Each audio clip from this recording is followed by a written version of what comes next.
Hello and welcome to another episode of the Startup Sessions. So I've purposefully come live a couple of minutes early just to give people a chance to join live if they'd like to. So if you're watching this in the replay, then feel free to skip ahead 2 or 3 minutes to the good stuff.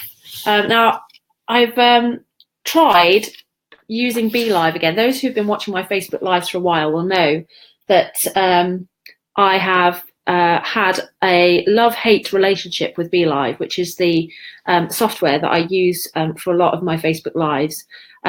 Invariably, whenever I use them, I have some kind of tech issue. Last time, I couldn't work out how to hook up my webcam. This time, I have managed to do that, although it still doesn't look like it's a great picture. But I couldn't work out how to hook up my microphone. So we're still not quite there yet with BeLive. I'm very close now, and I know that I seem to say this every time to giving up with BeLive because I just can't seem to get it to work as well as it just does directly with Facebook. So so watch this space. So lovely to see someone joining live. Hello. I am just going to shift things around and get my notes ready so that I can see what I'm talking about. And that hasn't worked as well as I hoped.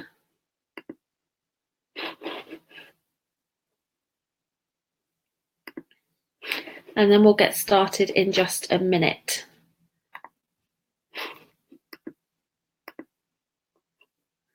Okay. There we go. Yes, because another thing with BeLive is that I'm never quite sure that I can see if people are writing comments. But anyway, there we go. We'll make it work. We'll struggle through. So what time are we on? Are we on 6:30? We are. I shall make a start. Tonight's episode is all about guest blogging. So if you are sick and tired of getting no traffic to your blog, you can't work out how on earth you're meant to reach a new audience and reach new people to the ones who are already viewing your blog, then this could be exactly the solution that you're looking for. That's what I'm going to be talking about tonight. I'm going to basically be taking you all the way through everything that you need to know to get started with guest blogging, and also going into why it is such a great tool for your business and your blog. Before we start with that, let me introduce myself. My name is Colette Broomhead, and I am a startup strategist. So I work with frustrated 9-to-5ers who want to create an online business or blog doing what they love. And I work with them to create a strategy that fits with them and that fits with their business and that's going to get them out of their 9-to-5 for good. So guest blogging. First of all, what is guest blogging? So guest blogging is essentially when you write a blog post for someone else's site, or when someone else writes a blog post for your site. And first of all, before I go any further, if you're watching live or if you're watching the replay and you've ever actually done a guest post or you've had someone guest post on your blog, then just write yes in the comments so I can see how many people are already using this strategy. For those who aren't and who aren't quite sure why on earth you should bother, because let's face it, content creation takes enough time for your own stuff, let alone having to start writing content for other people as well. So I totally get, and that was my kind of initial reaction to guest blogging as well, was I don't have time for that. I'm too busy writing my own content. I don't really see the point in putting all that effort into something that's not even going to be on my site. So let me talk a little bit about what the key benefits are of guest blogging.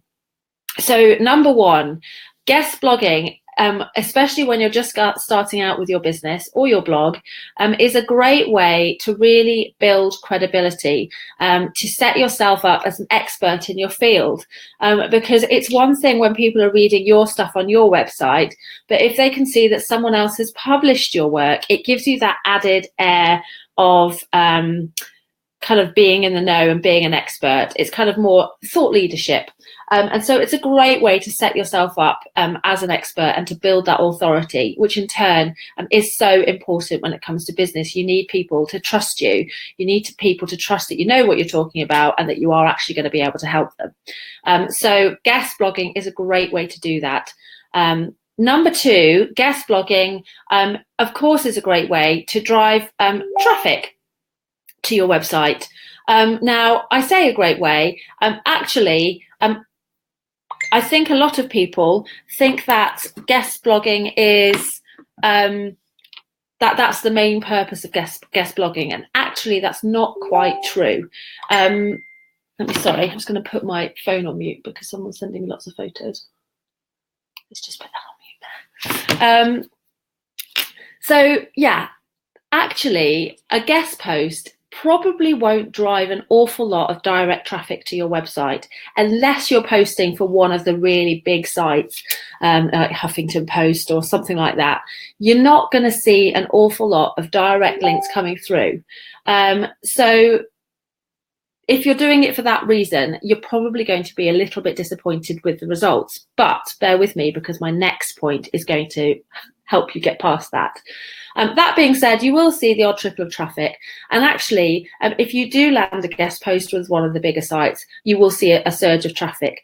And not many people tend to do this, but it can actually be a great way to boost your email leads as well. So generally speaking, when you do a guest post, you will be allowed to include like an author bio and a link back to your site. Now, most people will just put a link back to their home site, to their homepage, sorry. But actually, a great tactic is to link back to one of your lead magnets, make it relevant to the post that you're writing, to the guest post, and even reference it. And if the host site allows, then that can be a great way to not only drive traffic, but also build your email list. So that's a little top tip for you there. And then the third key reason why guest blogging is such a great tool, and this is perhaps the biggest one of all, is SEO, and that's search engine optimization.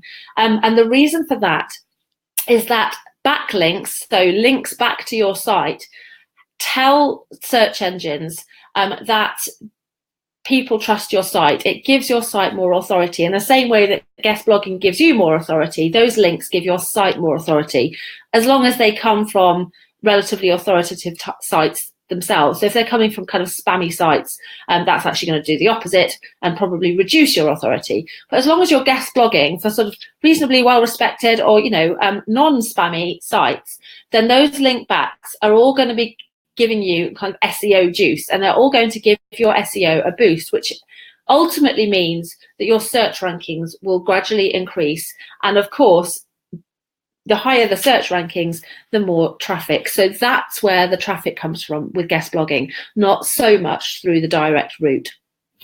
Does that make sense? Let me know if there's any questions. Oh, I've missed loads of comments. Oh, good. The picture's better, is it?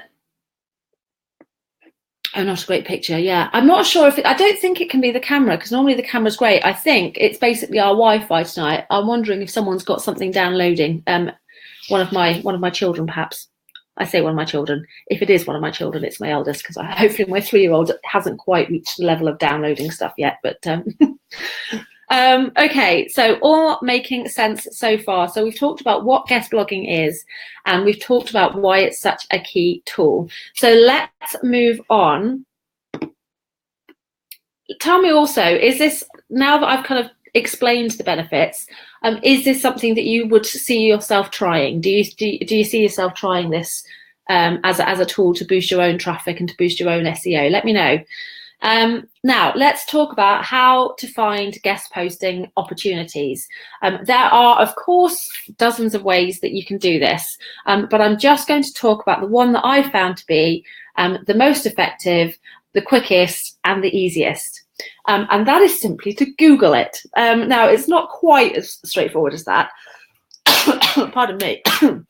But essentially, you can use something called a search string. I think that's the right name. That might not be the right name, actually. But anyway, basically, if you put something into Google in quotation marks, what you're saying is that you want to see only results that have that specific content in them. So when you're searching for sites which accept guest posts, you can put terms in there that you would expect to see on those sites. So things like write for us, or accept guest posts, or those types of phrases. Now, if you put those in quotation marks, I'll stop doing that now. If you put those in quotation marks, then what you're saying to Google is, I only want to see sites which contain these specific phrases. And that's going to ensure that all the results that come back are going to be sites that actually accept guest posts. Now, of course, you need to include one other element in that search, and that's your niche, because otherwise you're going to get all sorts of random sites which won't necessarily be at all appropriate for your guest posts. Because, of course, the key thing is to do guest posts in your own topic. If you're Wendy, a food blogger, then there's no point in you writing a guest post on, I don't know, photography, unless it was photography for food. Do you see what I mean? So that you want to make sure that you're guest posting about something that's related to your niche, because you're trying to build your authority in that niche and you're trying to attract your ideal clients. So you need to be talking about stuff that they're interested in. Now, I mean, it's fairly common sense, but worth pointing out just in case. So make sure that when you're doing this search, you've got your write for us or guest post accepted or whatever it may be in quotation marks. I said I'd stop doing that, sorry. My hands are out of my control. And then next to that, put your niche or some kind of keyword related to your niche. So, for example, I might put something like write for us online business, or write for us blogging, or something like that. Wendy, you might put write for us food, write for us recipes, write for us healthy eating, write for us baking, all of that kind of stuff. And that's going to bring you back the relevant sites that accept guest posts. So that's how you find the opportunities.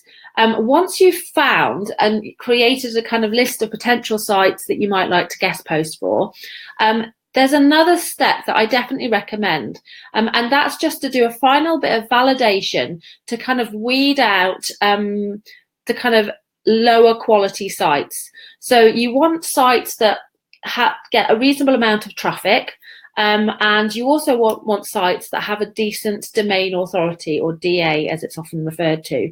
Now, to find out a site's domain authority, you go to moz.com, M-O-Z. And they are the curators of domain authority, shall we say. And basically, you can find out any site's domain authority by going there. And that's a good starting point, because a site with a higher domain authority is going to have a bigger impact when it comes to your SEO and that SEO juice that I talked about earlier. To find out a site's traffic, you can go to a website called similarweb.com. And by typing the URL in, you'll get a whole load of really, really interesting information. Now, occasionally it will say it can't find the information, or there isn't enough information, and that generally will mean that the site doesn't have enough traffic. So it doesn't necessarily mean you have to kind of cross it off your list. But if you are looking for those kind of high impact sites, obviously the bigger the traffic they get, the more impact that's going to have for you. So it's a good way to kind of weed out. If you've got a massive long list and you're wanting to try and reduce it and hone it down, that's a good way to do it. So similarweb.com and moz.com, and those are the little extra bits of validation that you can do. So once you've honed your list and you have a list of sites that you want to pitch to, that you want to contact and propose a guest post to, how do you do the perfect pitch? So I'm going to give you a few tips. Now, it's worth saying, because I haven't mentioned yet, that I actually have written a blog post on this subject, which was published on Monday, and which is on my website, colettebroomhead.com. And that goes into all sorts of detail about how you search for the opportunities and how to do a great pitch. So for more details, do go and take a look at that blog, and I'll leave a link to it once this live has finished. But a few tips now to get the perfect pitch. First and foremost, when you go to the site, read the guidelines. Nearly every single site who accepts guest posts will have some form of guidelines. They tend to be fairly similar, but make sure you have read them, because they will tell you what they expect when you pitch to them. And if you don't give them what they've asked for, your pitch will go straight in the bin, because these sites tend to get quite a lot of people pitching to them. We're all busy and they don't have time to waste. So if you haven't shown that you're prepared to read their guidelines and do what they ask, they're not even going to give you the time of day. So first and foremost, read the guidelines and make sure that you follow them. Number two, make it as personal as you can. So you want it to be clear that you've taken time over this. You want it to be clear that, you know, their site and guest posting for them is important to you, not just because you're, you know, spamming anyone and everyone, desperately trying to do guest posts everywhere. You want to make, you want to make them feel like you have picked their site out, and that you feel specifically this site is a great match for you and your guest posts. So be as personal as you can. If possible, find the name of someone that you're going to contact and use their name. So often you get these emails just going, hey there, or worse still, hey first name, or something like that, was just a lack of attention. So make sure that you're not doing that. Also, look at the site, look at the types of guest posts they've already had, look at the general tone of the site. Is it, do they tend to have a quite sort of formal tone, or are they a site known for being a bit more sort of sarcastic or whatever? And kind of reference that as well, because again, it shows that you've given it that care and attention, and you're not just spamming them. It shows that you've actually done your research, done your due diligence, and that in turn is going to instill a bit more trust in the person who's reading your pitch. So just go that extra mile. Yes, it takes a bit more time, but it's so worth it if it means that you're actually going to get a yes instead of a no. And then my third tip is, when you are writing your pitch, there's a huge temptation to make it all about you. You should accept my blog post because I've had 10 posts published before. I'm a great writer. I've done this, I've done that. I'm a qualified this, and blah, blah, blah, blah, blah. Generally speaking, they're not going to care about most of that. What they want to know is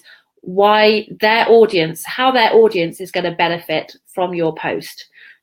Okay, so make it about their audience rather than making it about you. What is it that your post is going to help their audience with?